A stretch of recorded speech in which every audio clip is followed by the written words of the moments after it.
La cosa hambrienta. La cabaña de caza de mi tío está a millas después del último tramo pavimentado. No hay señal. No hay vecinos. Solo bosque espeso y un sendero angosto de tierra que desaparece bajo la nieve en noviembre. Hemos ido cada día de Acción de Gracias desde que era niño. Es una de esas tradiciones que se sienten seguras ampliamente porque siempre han estado ahí. Pero el año pasado fue diferente. Ya. Habían reportado la desaparición de 2 cazadores en el condado antes de que subiéramos. Salió en las noticias locales un día, quizá 2. Presunta exposición al frío, dijeron. Una ola temprana de bajas temperaturas. Tormentas repentinas. Los adultos lo comentaron una vez y luego cambiaron de tema. La segunda noche en la cabaña, la temperatura cayó en picada. Se escuchaba la madera de las paredes crujir por el frío. El viento no aullaba, simplemente presionaba la estructura de manera constante, como si tuviera peso. Después de cenar, los adultos se quedaron dentro bebiendo y jugando cartas. Mis primos y yo salimos a buscar más leña de la pila que estaba cerca de la línea de árboles. El bosque se sentía demasiado silencioso. No tranquilo. Silenciado. Sin viento entre las ramas. Sin movimiento de animales. Como si los árboles contuvieran la respiración.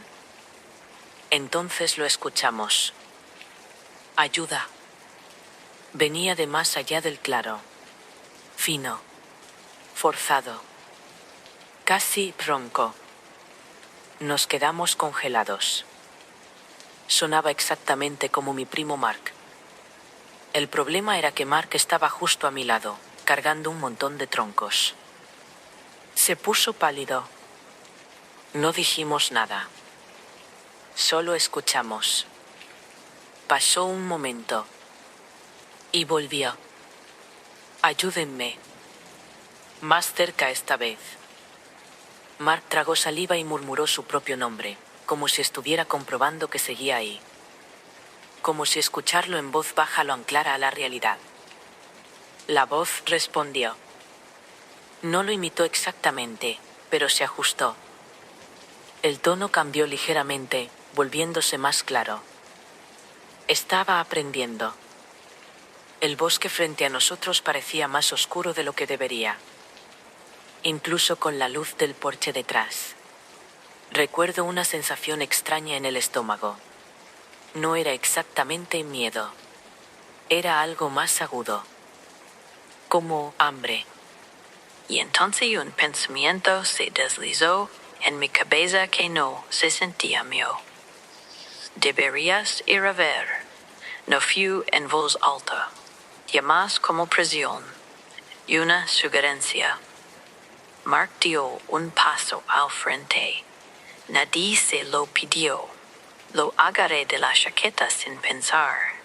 Fue entonces cuando algo se movió entre los árboles, no cargando hacia nosotros, no acechando, simplemente caminando, alto, demasiado alto para ser humano, delgado de una forma que lo hacía parecer incompleto. Sus brazos colgaban más abajo de lo normal, casi rozando las rodillas. No estaba esquelético como en las películas.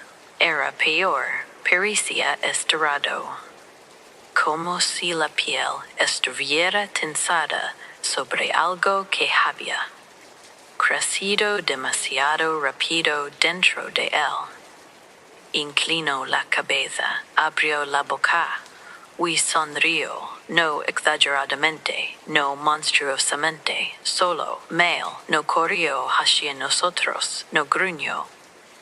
Simplemente dio otro paso al frente, entrando en el tenue resplandor de la luz del porche. Sus ojos no brillaban, eran oscuros, profundos. Casi no reflejaban nada y habló otra vez ayuda. Esta vez la voz sonaba casi perfecta, casi pero había una leve distorsión debajo, como dos tonos superpuestos. Algo se movió en mi pecho, un vacío profundo, persistente. Por un segundo imaginé caminar hacia el bosque por voluntad propia. Dejar que el frío me envolviera, permitir que eso se acercara. Parecía más fácil que quedarme ahí parado. Entonces la puerta de la cabaña se abrió de golpe. Mi tío salió con un rifle, gritando. En el momento en que la luz del porche brilló más fuerte, la cosa se inclinó hacia atrás, regresando a la sombra. No giró, no huyó apresuradamente, simplemente retrocedió entre los árboles, paso a paso, hasta que la oscuridad la absorbió. Mi tío iluminó la línea de árboles con la linterna. Nada. No había huellas en la nieve, ni nuestras, ni suyas. El suelo parecía intacto. No lo contamos exactamente lo que vimos. Solo dijimos que escuchamos a alguien pedir. Endo, ayuda. A la mañana siguiente revisó la propiedad y recorrió los caminos de tierra por millas. No había excursionistas perdidos. No había huellas. Pero algo cambió después de esa noche. Mark casi no comió el resto del fin de semana. Ninguno de nosotros lo hizo. La comida sabía a cartón. Cuando regresamos a casa, no podía dejar de pensar en el hambre que sentí en ese claro. No era hambre física. Era algo más profundo. Como ser atraído hacia el vacío. Una semana después encontraron parte de una mochila de caza a unos 8 kilómetros de la cabaña. Pertenecía a uno de los hombres desaparecidos. No había cuerpo. No había huellas. Solo la mochila, colocada cuidadosamente al pie de un árbol. No he vuelto desde entonces. Pero a veces por la noche, especialmente cuando todo está muy quieto, escucho mi propia voz en mi cabeza. Suave. Forzada. Pidiendo ayuda. Y tengo que recordarme a mí mismo que no soy yo quien está de pie entre los árboles.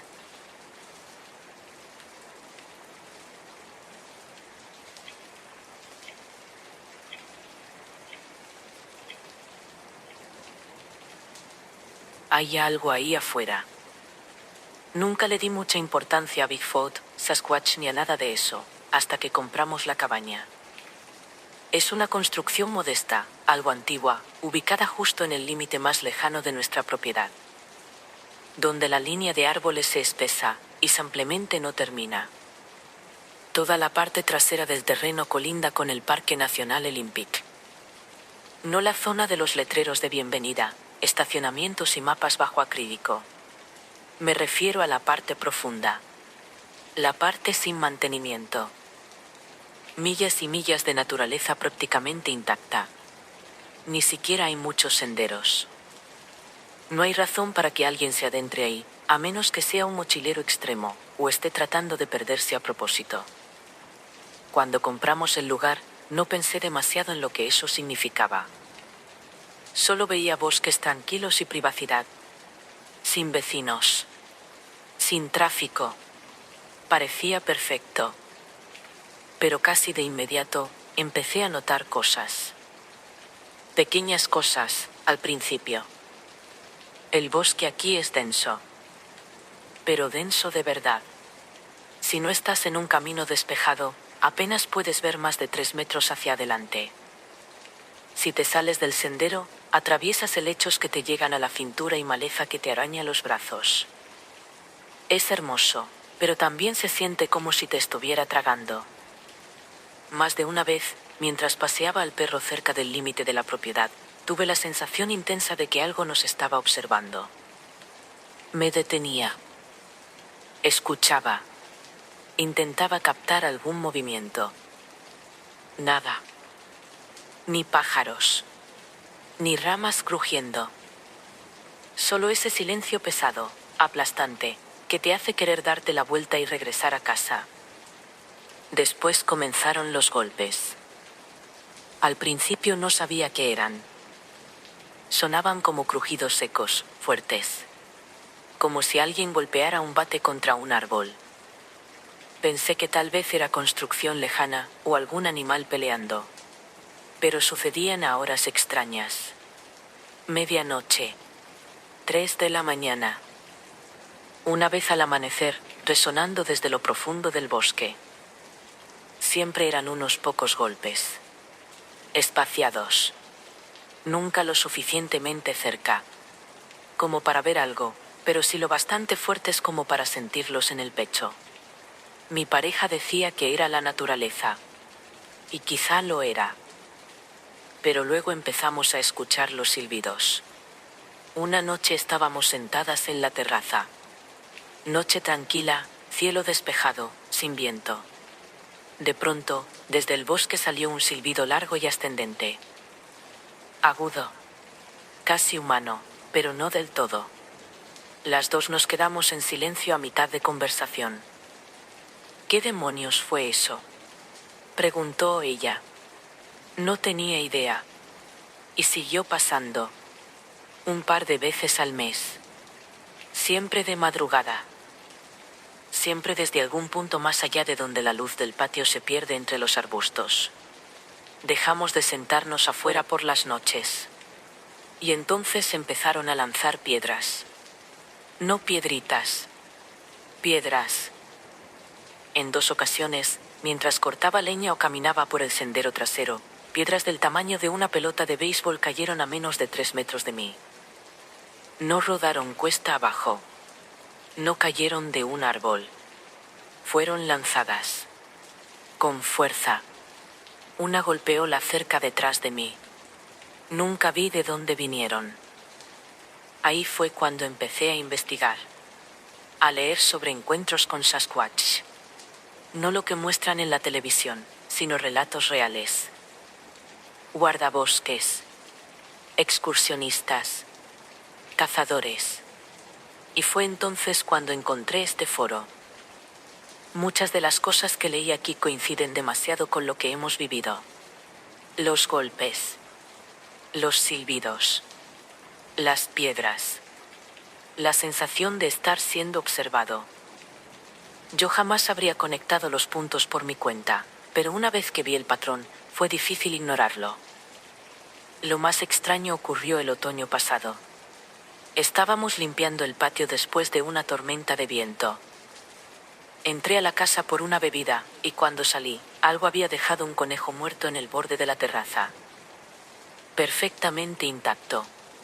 Sin sangre. Sin heridas visibles. Simplemente, colocado ahí. Mirando hacia la puerta. Nuestro perro no reaccionó. Eso fue lo que realmente me inquietó. No ladró. No gruñó. Solo se quedó ahí, con la cola entre las patas, negándose a acercar. Sí. Quemamos el cuerpo y sahumamos la propiedad esa misma noche. No soy supersticioso, pero se sintió como lo correcto. No ha ocurrido nada violento. Aún no. Pero sigo escuchando los golpes. Sigo sintiéndome observado. He instalado cámaras trampa en el bosque varias veces. Nada. O no aparece, o lo que sea que esté ahí sabe cómo evitarlas. No se lo he contado a mucha gente. No quiero ser ese tipo. Pero ya no puedo fingir que no pasa nada. Sea lo que sea, está ahí afuera. Y es inteligente. No quiere ser visto.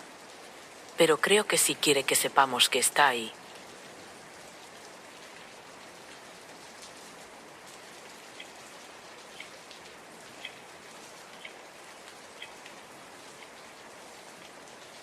El observador de ojos rojos.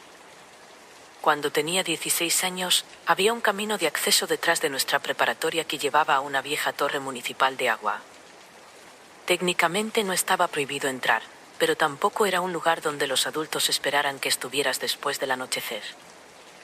Lo que, por supuesto, lo convertía en el sitio perfecto para pasar el rato. Desde ahí arriba se podía ver todo el valle.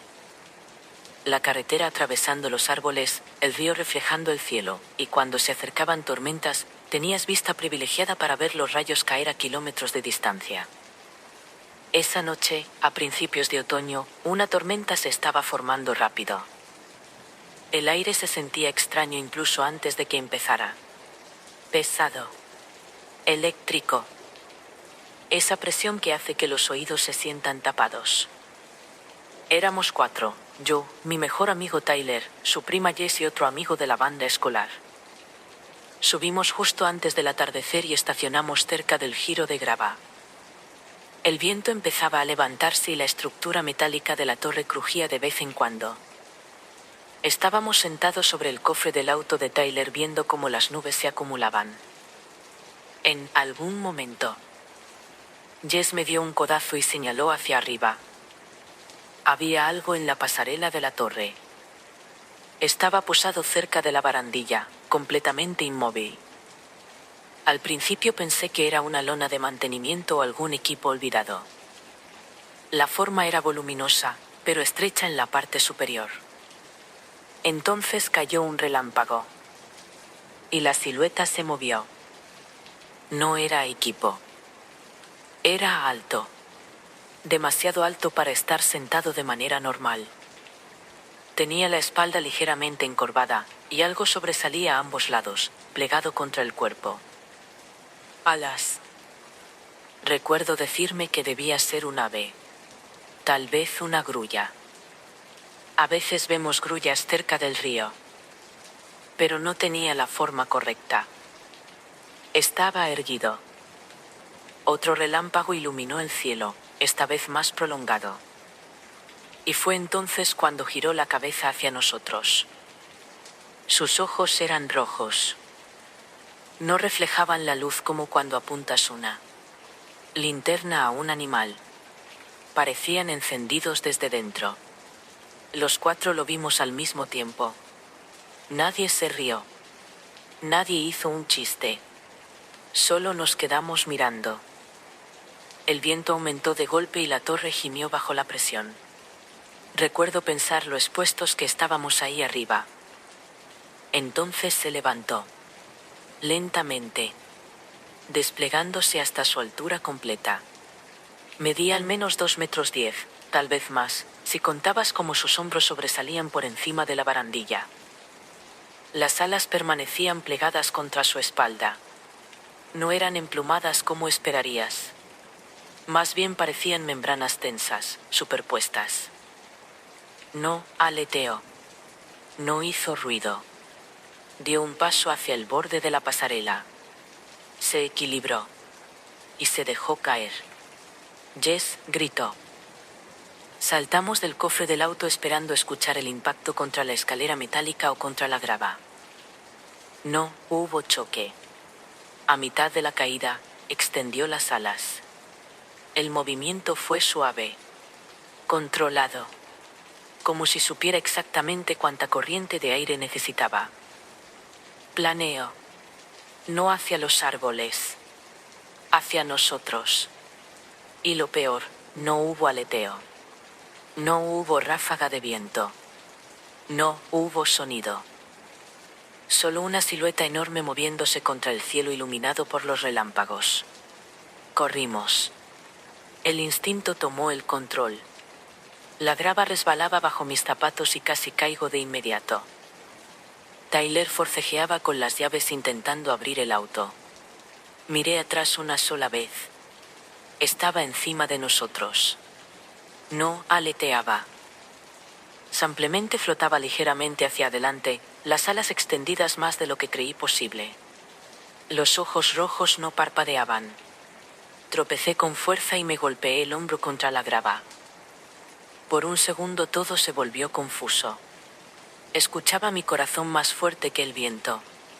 Entonces unos faros iluminaron el camino de acceso. Una camioneta subía desde abajo, probablemente alguien regresando a casa antes de que estallara la tormenta. En el instante en que los faros nos alcanzaron, la cosa se disparó hacia arriba. No planeando. No en picada. Simplemente ascendió. Rápido. Vertical. Como si algo la hubiera jalado.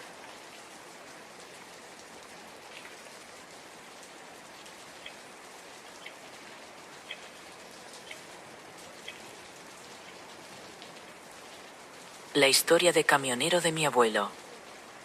No he visto muchas cosas en mi vida que no pueda explicar. Nunca he vivido en un lugar particularmente remoto. Nunca he trabajado de noche. Nunca he tenido uno de esos momentos en los que sucede algo imposible y te ves obligado a cargarlo contigo para siempre. La mayoría de mis historias vienen de otras personas. De segunda mano. Heredadas. Transmitidas como las recetas familiares o las herramientas viejas que pasan de generación en generación.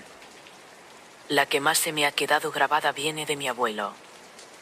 No era un hombre que exagerara. No contaba historias para llamar la atención. No adornaba detalles ni hacía pausas dramáticas. Cuando hablaba, lo hacía de forma simple y directa, como si estuviera informando algo que había sucedido, sin importar si a alguien le parecía interesante o no. Tal vez por eso esta historia se quedó conmigo. Me la contó varias veces a lo largo de los años. Siempre igual. Con los mismos detalles. Nunca cambiaba nada. Nunca agregaba nada. Como si tuviera cuidado de no alterarla. Creció en el oeste de Estados Unidos, en uno de esos lugares donde los pueblos existen porque alguna vez alguien extrajo algo valioso de la tierra. Zona minera. Carreteras largas. Extensiones de tierra vacía que parecen intactas hasta que recuerdas cuántas personas pasaron por ahí, y nunca se quedaron. Una noche, a principios de los años 80, nunca recordaba el año exacto, conducía solo por un tramo rural, regresando a casa tarde. Eran como las 11 o medianoche. Sin radio. Sin tráfico. Solo los faros y la oscuridad. Fue entonces cuando vio el cementerio. No estaba marcado como los modernos. No había rejas. No había luces. Solo un terreno apartado de la carretera, apenas visible si no sabías dónde mirar. Dijo que era uno de esos cementerios del viejo oeste, mineros, viajeros, personas que rieron lejos de casa y fueron enterradas donde cayeron. Algunas tumbas tenían lápidas. La mayoría no. Desde unos 300 metros de distancia, algo le llamó la atención. 2 luces.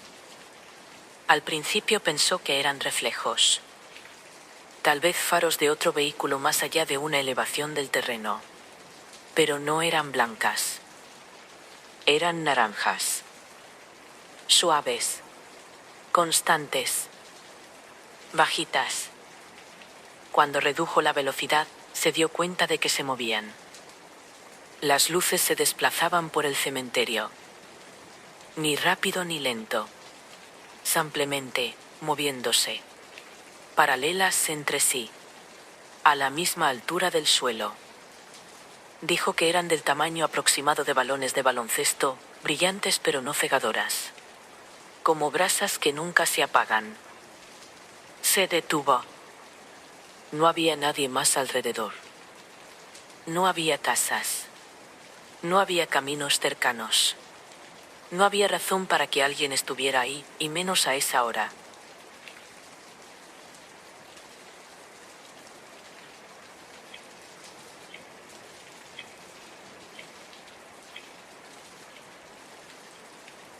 Los ojos. Llevábamos horas manejando, serpenteando por caminos de arena y brincando sobre baches tan profundos que parecía que podías perder el eje completo del auto. Se supone que Florida es el paraíso, ¿no? Playas, palmeras. Pero allá afuera, a millas de cualquier rastro de civilización, se sentía como algo totalmente distinto. Teníamos GPS, pero fallaba entre los pantanos y la vegetación espesa. Mientras más nos adentrábamos, más fuerte era la sensación de que algo nos estaba observando.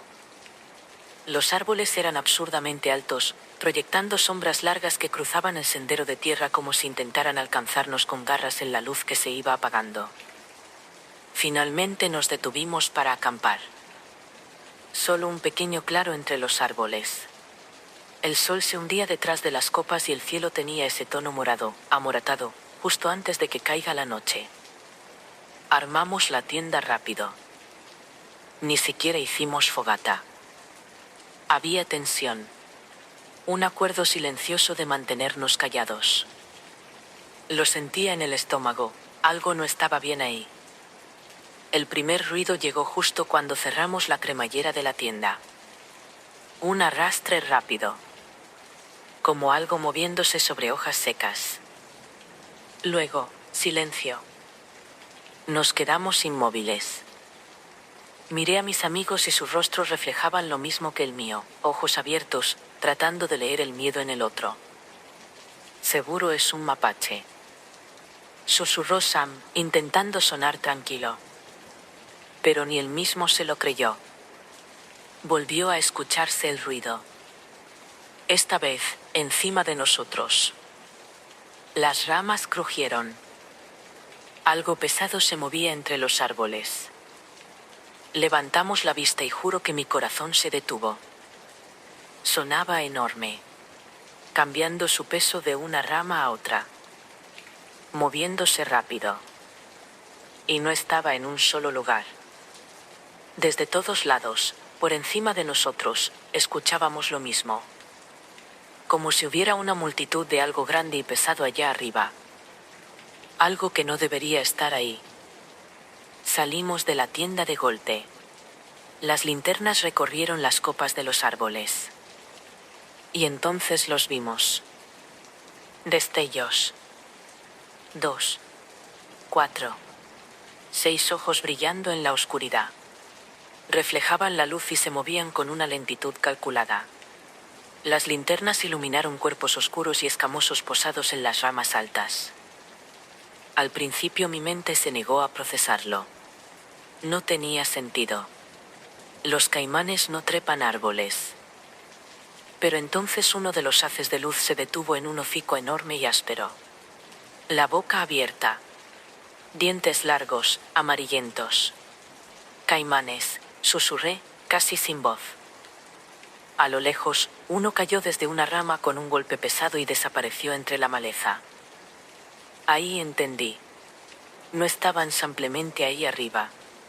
Nos estaban observando. Y ahora, se estaban moviendo. Muévanse, dijo Sam, agarrándome del hombro. Y corrimos. Nos metimos entre los arbustos sin importar si nos perdíamos. Solo queríamos poner la mayor distancia posible entre nosotros y eso. Mientras atravesábamos la vegetación, las ramas crujían sobre nuestras cabezas. Uno de ellos cayó justo delante de nosotros, bloqueando el paso. Una masa escamosa enorme, con la mandíbula abriéndose lentamente, como si sonriera. Giramos a la izquierda casi tropezando en la oscuridad. No recuerdo mucho de la carrera. Todo es un borrón, ramas desgarrando la ropa, lodo resbalando bajo los pies, y el sonido constante de algo persiguiéndonos entre los árboles como salido de una pesadilla. Cuando sentí que ya no podía más, irrumpimos en un claro. Un camino de tierra. Corrimos por él con los pulmones ardiendo y las piernas entumecidas. No podíamos detenernos. No hasta ver luces. Faros. Un auto. Agitamos los brazos, gritando. El vehículo frenó en seco. Dos locales nos miraban confundidos mientras intentábamos explicar lo de los caimanes en los árboles. Obviamente no nos creyeron. Solo negaron con la cabeza y nos dijeron que subiéramos. Mientras el auto arrancaba, miré hacia el borde del bosque. Y lo último que vi fue una figura oscura y escamosa, allá arriba entre las ramas, observándonos partir.